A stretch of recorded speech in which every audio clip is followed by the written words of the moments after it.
Forgive me, Father, for I have sinned. Suppose that's what I'm supposed to say, isn't it? I break your rules, I kneel at your altar for forgiveness. It's much like a small child breaking their mother's vase, really. Except the child immediately knows that they are going to be punished, and what proceeds is cruel and swift, but fair. Our relationship is quite different, you could say. I won't receive my lashings until I'm finally able to join the dinner table, and by the time I am able to, the lashings will have built up to lead to an eternity of suffering with the rod I built for my own damned back. Of course, I'm sure you'll see to it that I get what's coming for me in the interim. You've been really pulling late shifts working at that mysterious ways factory, huh? Though, it's not like you've always had such a great sense for what makes the Southside narrative in the first place. Forgive me for my rambling.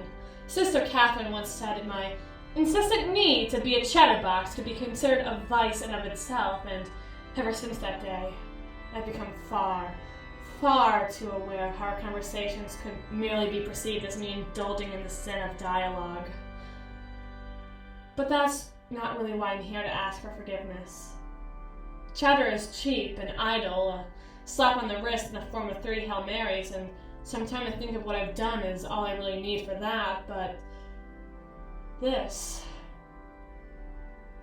is far worse. You're aware of what the role of a nun really is, right? I mean, of course you know. You made up all these roles in the first place. I am a nun. I am Sister Sarah, and a nun is a wife of God. I am your wife, but I'm not sure that you could necessarily be defined as my husband. I know this is one of those things I'm not supposed to really debate the technicalities of, but I can't help it. I was once considering being a scientist.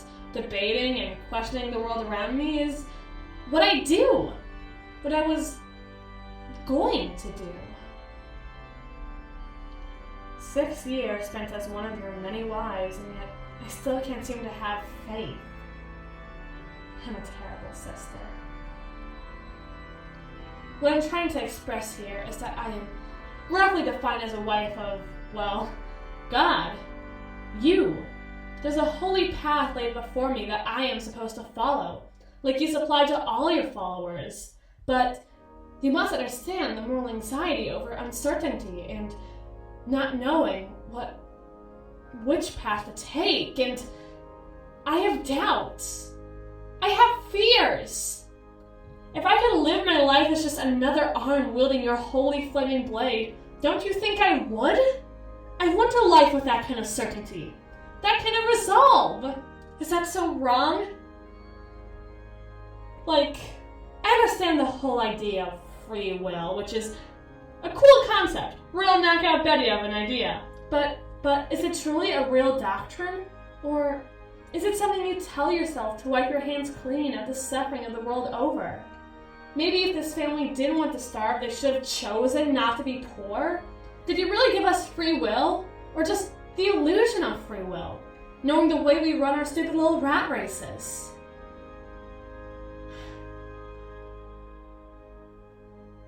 Maybe it doesn't matter. Maybe it never mattered at all. One of it is just easier to wipe the blood off your hands is all, but when I was a child and took gleeful joy in pulling the wings off a fly or crushing hornets beneath my pink light-up sneakers, I never once thought to wash my hands of such events. Any sign of their suffering, or their crushed, mangled bodies, would be scraped off as I ran across the green pastures I see so clearly from the eyes of a young child. I don't think I ever even once thought of those insects in all my days of childhood, especially not specific individuals of a larger hive mind. I think you are like that. I never even saw it as an act of divine cruelty. I don't think I even particularly enjoyed the experience. I just wanted to feel powerful as someone who lives in a world so often denied of that power. I'm sure you enjoy maintaining your grasp over that kind of power as well. Of course, simply saying God likes to feel powerful isn't a controversial statement now, is it? I suppose I'd have to confess my sins sooner or later, my lord, but please, keep this preamble in mind before you outright damn me. I know it's what I deserve, really, but would you really crush an ant for the simple crime of disobedience? Or is it not worth the effort when it comes to discerning the socio-political culture and conditions of a society you already see as so beneath you?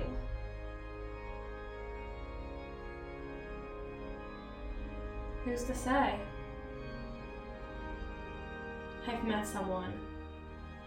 That's the best way to really phrase it. I've met someone. They're not a part of the church, at least from what I'm able to tell, given that I've never seen them once in all 6 years of my time here. We've shared a few words here and there. I've probably said more to you in the past 10 minutes than I've ever been able to hear from this person over the span of a month, though, to be fair, our visits have been scarce. I fear I make them nervous. The full habit isn't exactly the most subtle of clothing, and, well, when you're dressed like a wife of God's, it isn't hard for many people outside the church to believe you're trying to expand the wedding party, so to speak. So, yes, our encounters have been slim, to few, to absolutely none. And yet, in their absence, I've never felt as if they are more present. Even now, even as I confess to this unfortunate conflict of interest, they have made themselves at home in the recesses of my mind. I hear their voice. I see them. I see their eyes. They have this slight glazed over look to them, but when I talk to them, I can practically see their soul itself shine within them. They sparkle and glimmer with a glamour only seen on those big, beautiful diamonds in the night sky, but without the excess of wealth to tarnish their beauty. Splendor is beautiful. Greed is not. They're stunning, and they're not just beautiful, but there's this inherent kindness in them, in so much of what they do and what they say, that it meshes together to make them even more beautiful than I once thought possible. I feel like I understand divine love now more than ever. There's love, there's agape and eros and philia and whatnot, but then there's love!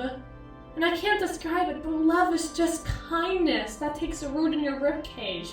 They can be so much more, and with them, I see that. I see that possibility, and they will pull me from a righteous path. I know it's so. If I may receive forgiveness for the blasphemy I'm about to recite, but they fill me with such splendor, such kindness, such sweetness, like a never-ending river of cherry wine, that I'd probably worship them all the same. It's the only way I really understand how to love, more than it's intended as a turning of one's back to you. I worship my parents because they gave me food and a bed and a place to live, the same way I worship my best friends, the same way I worship you. It won't make these hands any more holy than they already are to admit this, the same way it doesn't make my room Jerusalem, but they are. It's my everything. I used to be something. Not somebody, just something. And then they took it from me, as if I hadn't already given them my everything on a silver platter to begin with. But without them, I can't return to you as the person I once was. I can't be whole for you. It's funny, isn't it? I talk so much, but I hardly say anything worthwhile.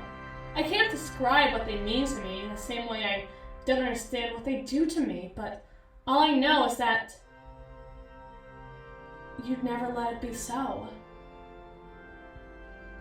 There are no divorce settlements in heaven, I suppose. No annulments, no rings, no ceremony, no nothing. So, grant me this, if you will be so kind. Forgive me for this treacherous transgression I've committed, and give me the strength to let whatever is inside of me make me the lesser man I am now. be destroyed by any means necessary, and allow me to be reborn under your shining divinity. You might have to forgive the heel dragging this process will surely bring, but birth is always such a painful process. Rebirth has to be the same. Amen.